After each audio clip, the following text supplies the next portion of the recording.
అందరికీ నమస్కారం. అందరు కూడా తెలుసు, సమ్మర్ హాలిడేస్ స్టార్ట్ అవుతుంది, పిల్లలకి స్కూల్ ఎగ్జామ్స్ కూడా అయిపోతున్నాం. ఈ మధ్యలో కూడా వచ్చిన కొన్ని కేసెస్ చూస్తుంటే చాలా బాధ అనిపిస్తుంది.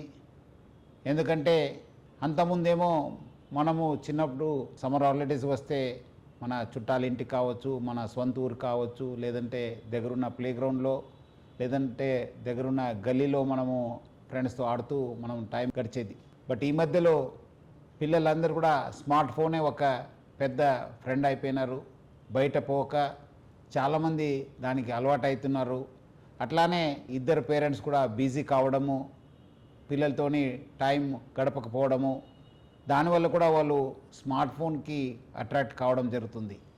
సో అందుకు ఈ మధ్యలో చూస్తున్నాను, పిల్లల్ని పేరెంట్స్ మందలించినా వాళ్ళు ఇంటి నుంచి వెళ్ళిపోవడము, లేదంటే వాళ్ళు ఎక్కడో బయటికి వెళ్ళిపోవడము, గంటల తర్వాత రావడము, లేదంటే చుట్టాల ఇంటికి వెళ్ళిపోవడము. సో ఇట్లా చేసి పేరెంట్స్ కూడా చాలా అంటే చాలా మానసిక వేదనకి గురి చేస్తున్నారు.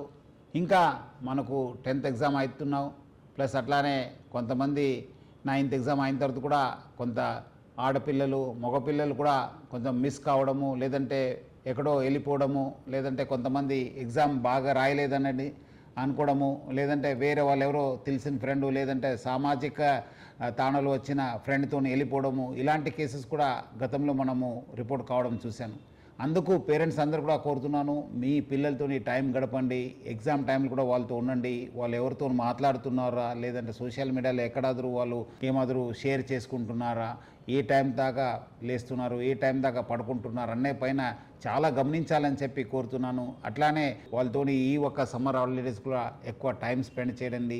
ఎందుకంటే వాళ్ళంతా మళ్ళీ మీరు ఎక్కడ పోకపోతే వాళ్ళు మీరు ఉద్యోగం వెళ్ళినప్పుడు వాళ్ళకి ఎవరు లేకుంటే సమయంలో వాళ్ళు మళ్ళీ స్మార్ట్ ఫోన్కు లేదంటే టీవీకి అలవాటయ్యే అవకాశం ఎక్కువ ఉంటుంది. కొంతమంది గవర్నమెంట్ స్కూల్ పిల్లలతోని నేను టైం స్పెండ్ చేసినప్పుడు కూడా నేను అడుగుతున్నాను, వాళ్ళు చాలామంది ఈ రీల్స్కి లేదంటే వాళ్ళు ఏదో కామెడీ షోకి అలవాటు అవుతున్నారని చెప్పి తెలిసింది.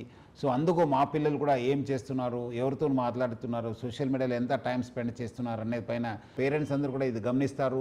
వాళ్ళు కూడా పిల్లల్ని బాగా చూసుకుంటారు, అందరూ కూడా సురక్షితంగా ఉంటారని చెప్పి ఆశిస్తూ సెలవు తీసుకుంటాం. Thank you. జై హింద్.